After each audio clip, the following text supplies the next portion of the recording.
Okay.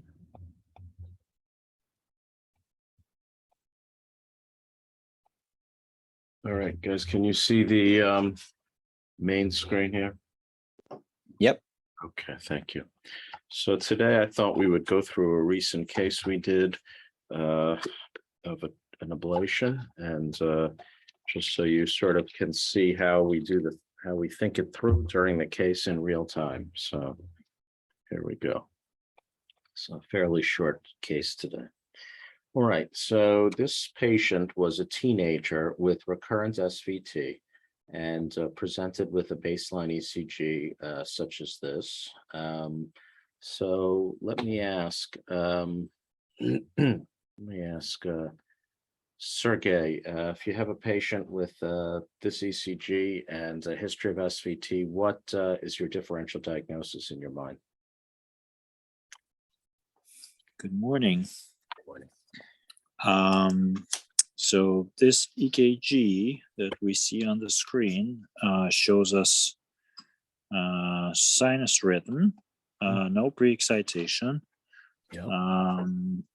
So we can think of, and we know that this patient has a history of recurrent SVT, so I would think of either a concealed accessory pathway or AVNRT type of situation. That's exactly right. That's exactly right. And what would the R to P interval be if it were AVNRT? It would be, yeah, in tachycardia, it would be less than 70 milliseconds most of the time. That's exactly right. Okay, great. So here's our surface ECG in the patient at the start of the procedure. And as you guys know, I usually start by putting the coronary sinus catheter in after we have created what's called a fast anatomical map of the atrium using the CARTO catheter. And just to remind everybody, the way CARTO works is that it only, quote unquote, sees areas that the ablation catheter has been to in the past. And so we have to actually create the anatomy using the ablation catheter, which is why we try to put the catheter in the coronary sinus and also in the superior vena cava and the inferior vena cava. That's as opposed to the competitive product, which the diagnostic catheters themselves will create anatomy. So this is considered by some to be a disadvantage of the system. I have not found it to be onerous. Okay, so anyway, we're putting in the coronary sinus catheter, and we see here that there is no obvious pre-excitation here. Which is good.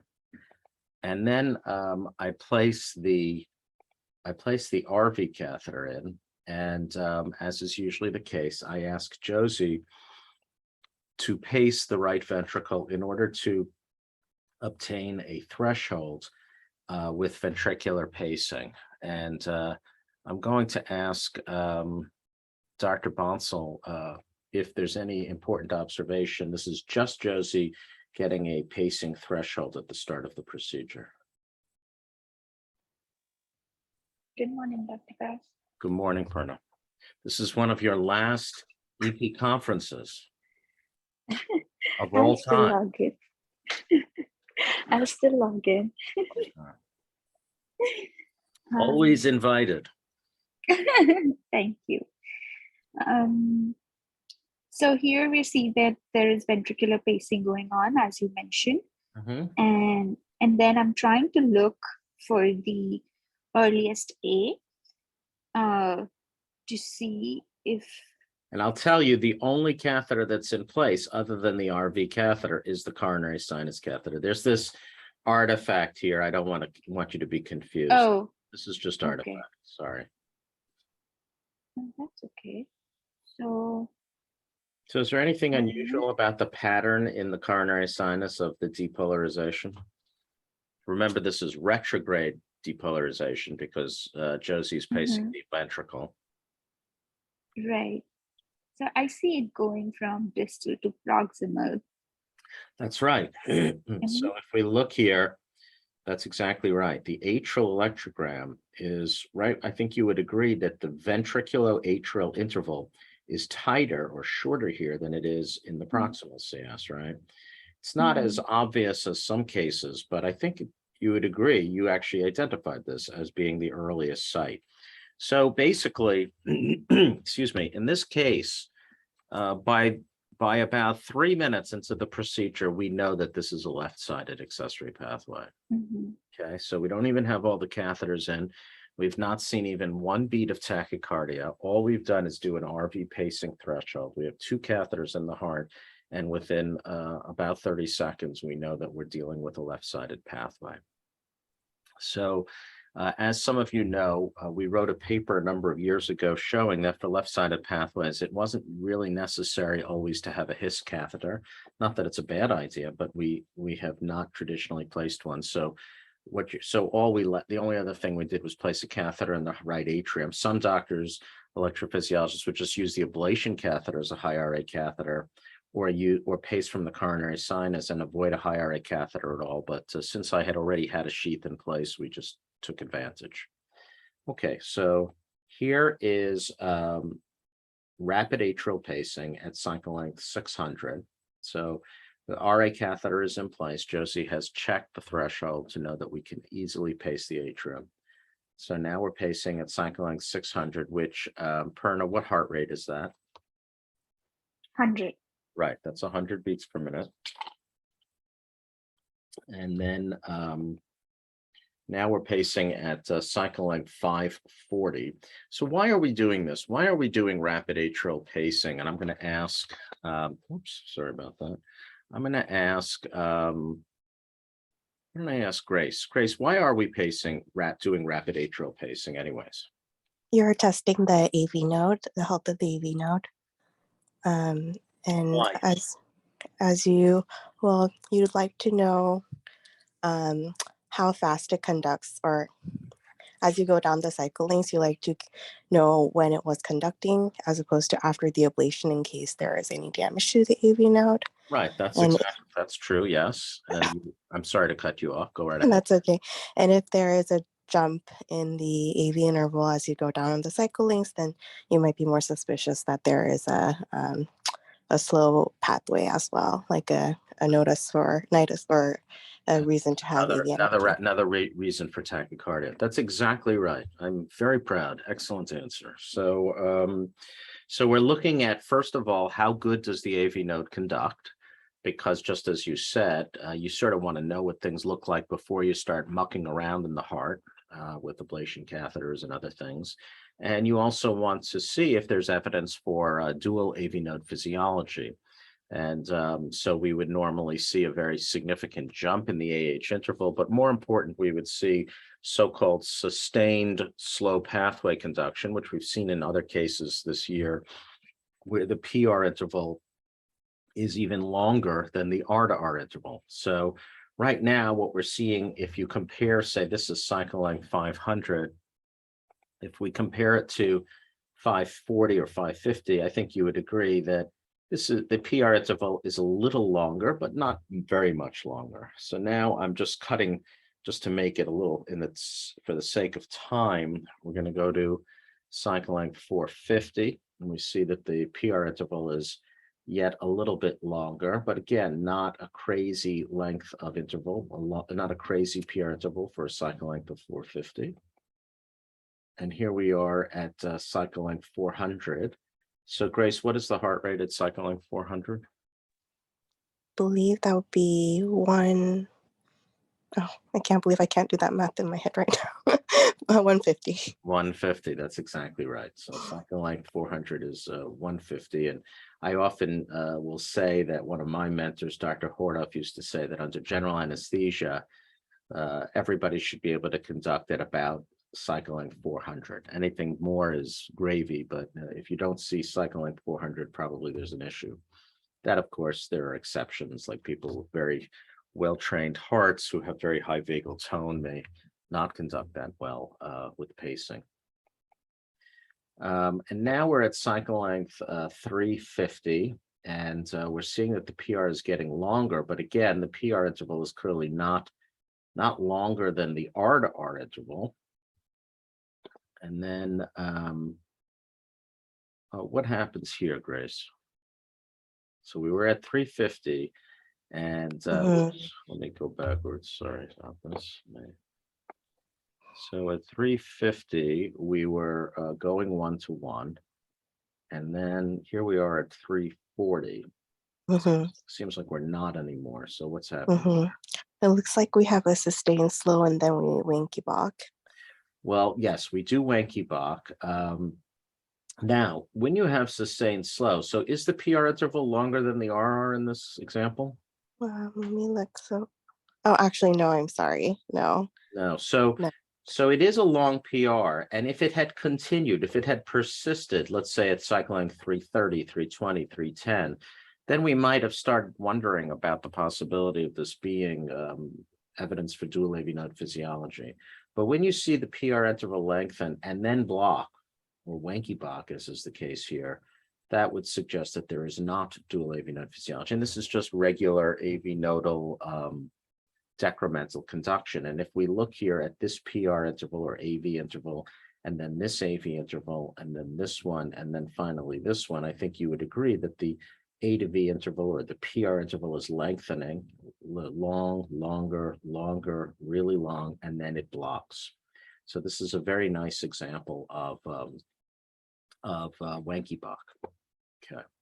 So far, what we know in this case is that we have decremental AV conduction.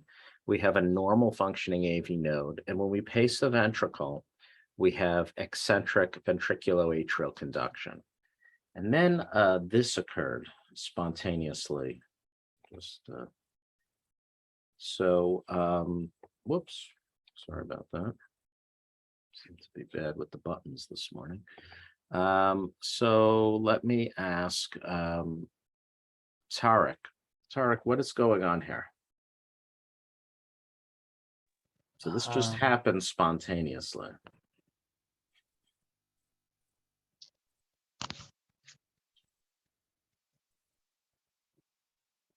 So is the QRS narrow or wide?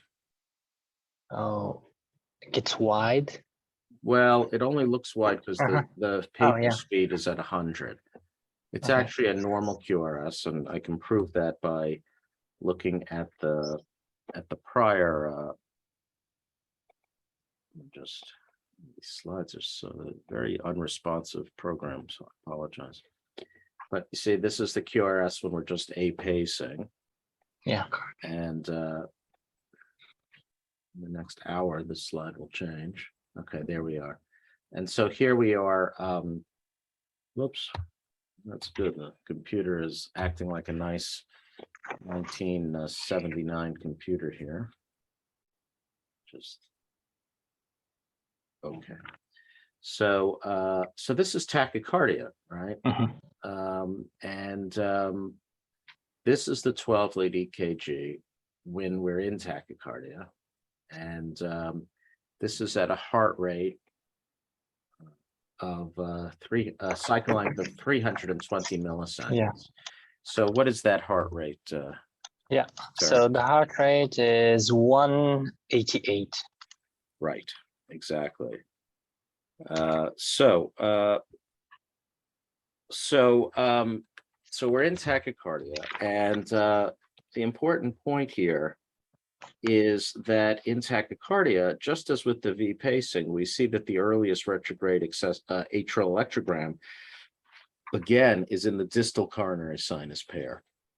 So this is yet again further evidence that the form of SVT that this patient has, as suggested by Sergey in his differential diagnosis, is orthodromic reentrant tachycardia mediated by a left-sided accessory pathway that is close to the coronary sinus distal pair. Now, I always get a little nervous when I see that the earliest pair is in the coronary sinus distal, and the reason for that is because it is not bracketed. By bracketed, we mean that we don't see a pair beyond the CS distal that is earlier. In other words, I would prefer it if CS5-6 were earliest, because then what would happen is 7-8 and 3-4 would be later than 5-6, and we would then know that the pathway is very close to the 5-6 pair.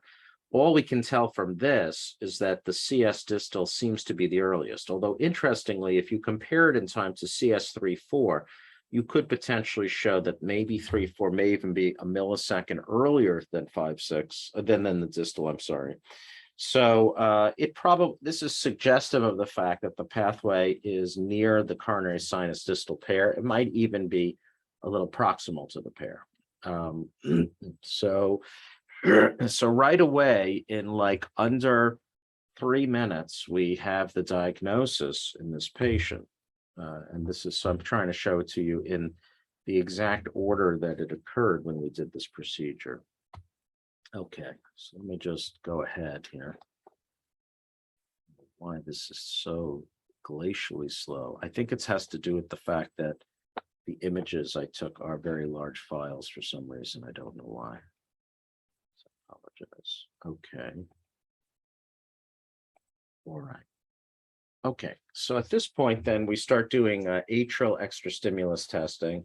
So here we are at 500, 300. Now we don't have a HIS. Normally we would measure the AH interval, but since, as I said, we're not planning to put a HIS in this case. We're just measuring the PR interval, looking to confirm that AV conduction is decremental and that there's no dual AV node physiology. And it was in fact decremental. So here's 500, 330.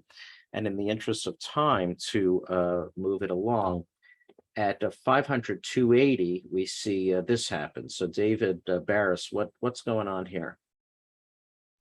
So we see another tachycardia, looks like. Yeah, exactly. So we're going down the AV node from A to V, and then we're going back up retrograde through the accessory pathway and tachycardia gap. Interestingly, notice this is now in the high RA position. Notice how late the high RA is to the pairs in the coronary sinus. Normally, if somebody were in, say, AVNRT, we would expect that the high RA would at least be on time with, or maybe even precede the atrial electrograms in the coronary sinus. You know, way out left and lateral should be the last place that depolarizes, but because the pathway is in the left lateral position, it is in fact the earliest and is much earlier than the high RA.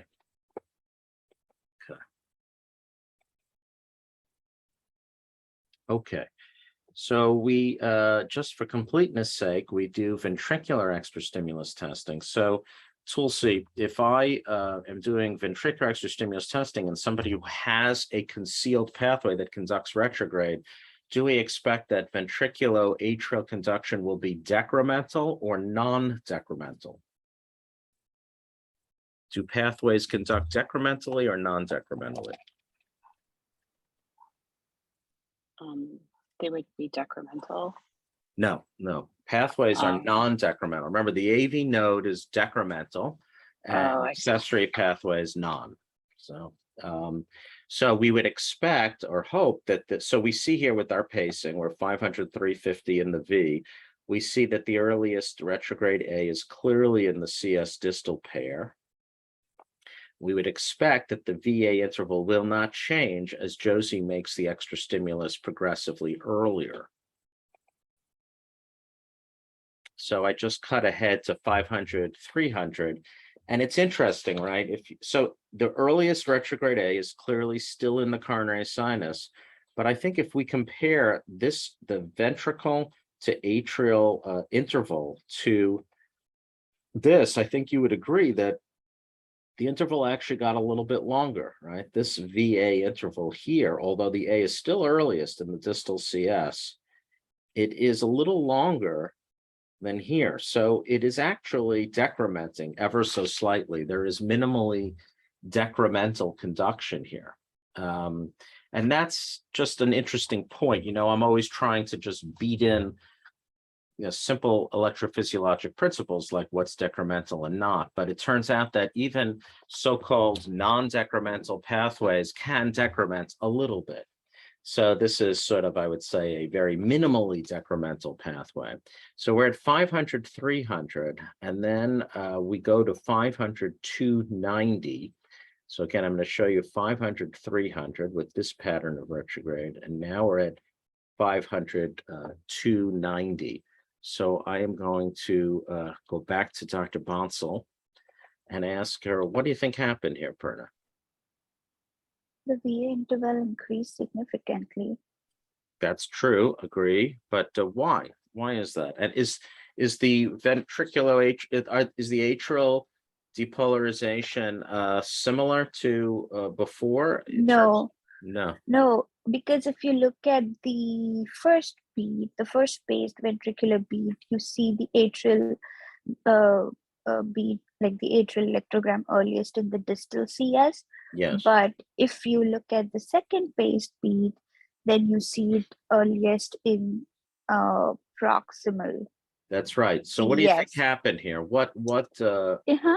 Why did it I change? think here we conducted through the AV node. Sorry. Here we conducted through the AV node, whereas the first one I think we conducted through the pathway. So this would be the refractory period of the pathway. That's exactly right. That's excellent. Really good. I think you have shown that you don't need any more of these, Perna. So that's exactly right. So we're blocking in the pathway, and now we're going up the AV node. So this is the effective refractory period of the retrograde conducting pathway, 290.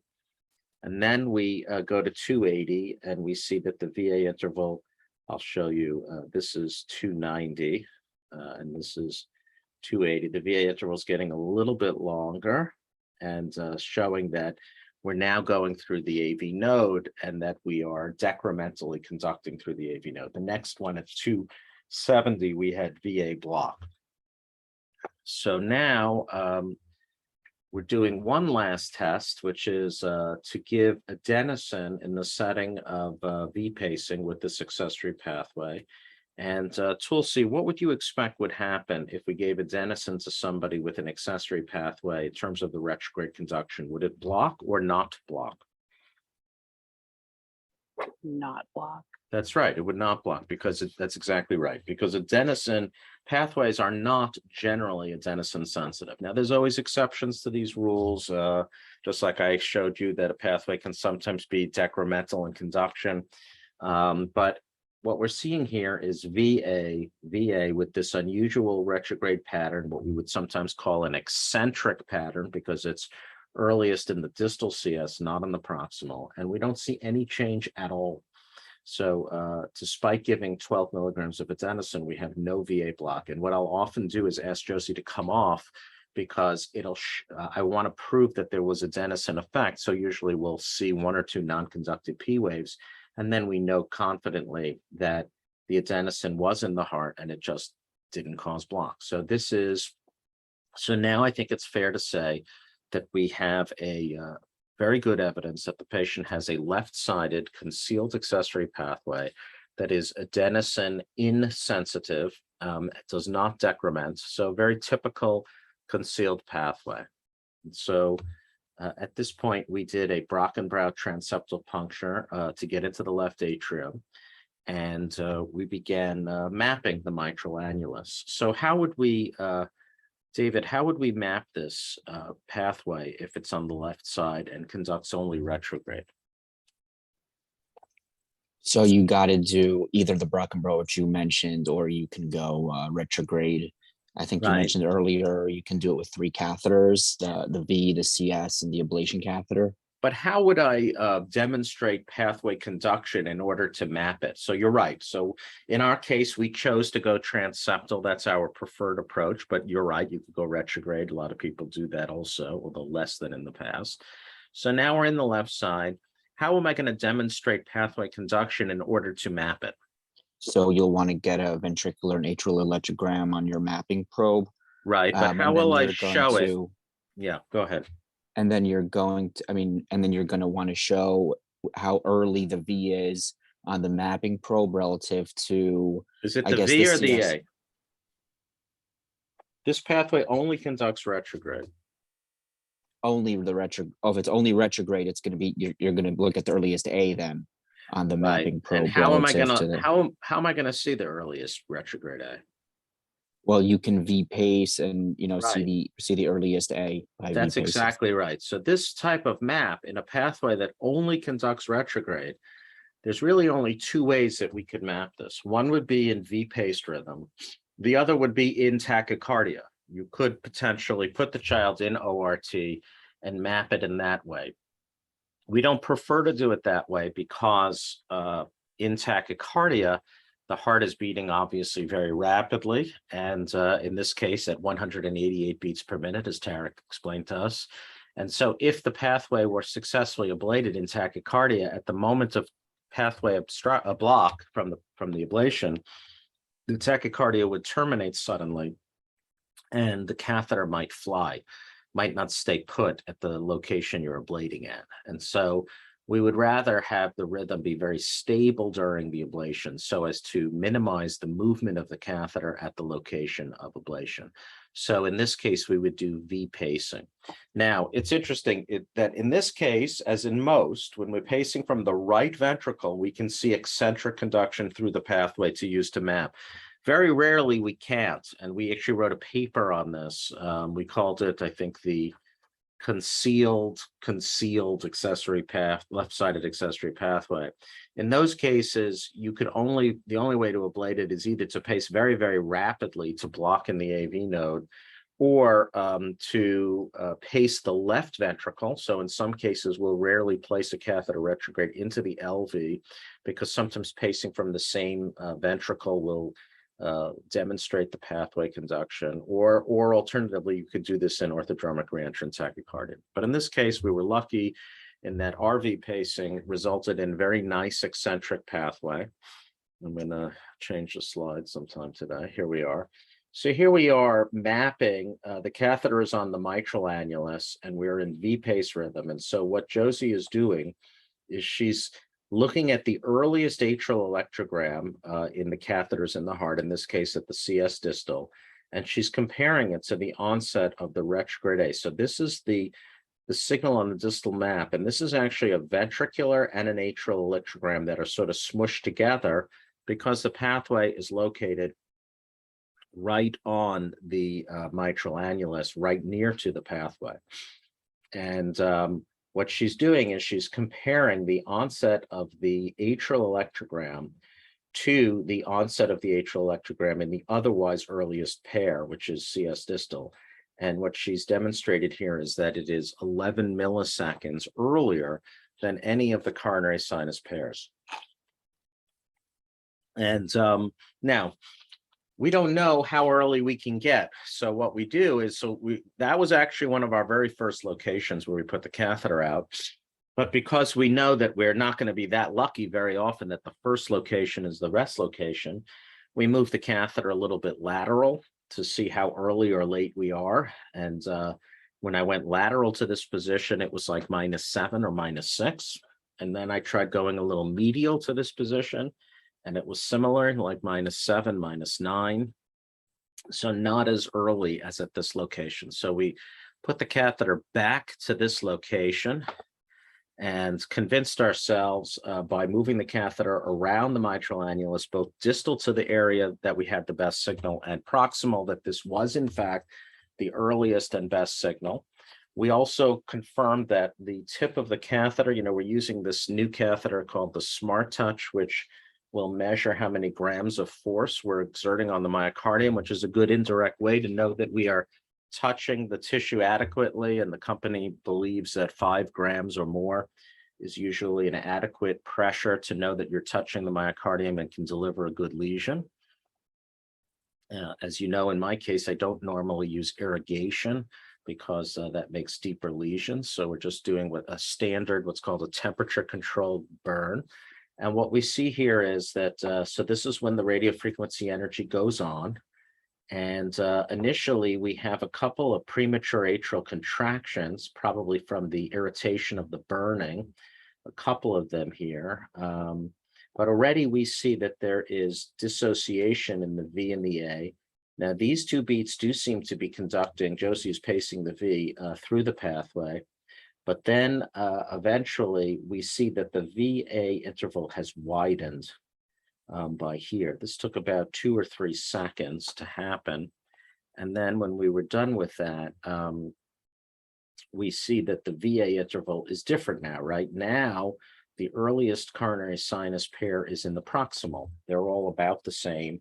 So this is a very different pattern than what we saw previously when we ablated. So based on this, we placed a series of about 5 or 6 standard RF applications at the location and a little bit distal and a little bit proximal in the off chance that we were potentially not at the perfect location. Sometimes we refer to this as so-called insurance applications. And so after we were done with this, we tested for about a half an hour to confirm that the accessory pathway was gone. And then here, we're giving 12 milligrams of IV adenosine. And Perna, what do you think happened here?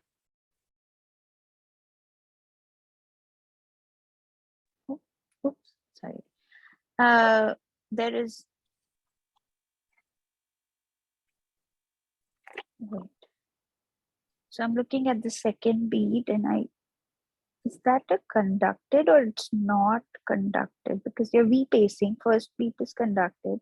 So these are the Second- QRSs, and so these sharp signals are the Vs. Mhm. Yeah. Right. And then I don't see an A in the coronary sinus pairs, but I do see an A deflection, hierarchical atrium. So I think this is just some artifact, actually. It's a little confusing. But I think that this signal is the A. Yeah. So I But think- what about the HRA after the second one, Dr. Pass? What is right. that? So there's possibly VA conduction here. Then Mhm. there's a V and no A. Mhm. Then there's an A that's probably just a sinus beat on top of the QRS. Oh, And okay. then here's a V. So in other words, I think you would agree that there's no Yeah. consistent relationship between these Mhm. A's and the V's. So another way of saying this is that there is ventriculoatrial block, Mhm. which we recall Tulsi showed us earlier that prior to the ablation, we had no VA block with adenosine because adenosine pathways are generally not adenosine sensitive. And so here we have a ventriculoatrial block, which is a very good, so this is the reason we give adenosine before the ablation, because we want to, as confidently as we can, demonstrate that the pathway is gone. Now, some electrophysiologists would say that if the ventriculoatrial pattern is so different, right? I just showed you that this VA pattern is very different than the beginning of the ablation, that you don't need to give adenosine because it's obviously conducting differently. But sometimes there can be latent pathway conduction because you've injured it and not, shall we say, killed it. And so I think that, and a lot of people believe that this is a nice further confirmatory step to prove that the condition is now very different than before. Now we're doing this as quickly as we can, because remember that during this time, the catheter is sitting in the left atrium, potentially a risk for thrombus formation, et cetera. So we can't really dawdle when we have catheters in the left atrium.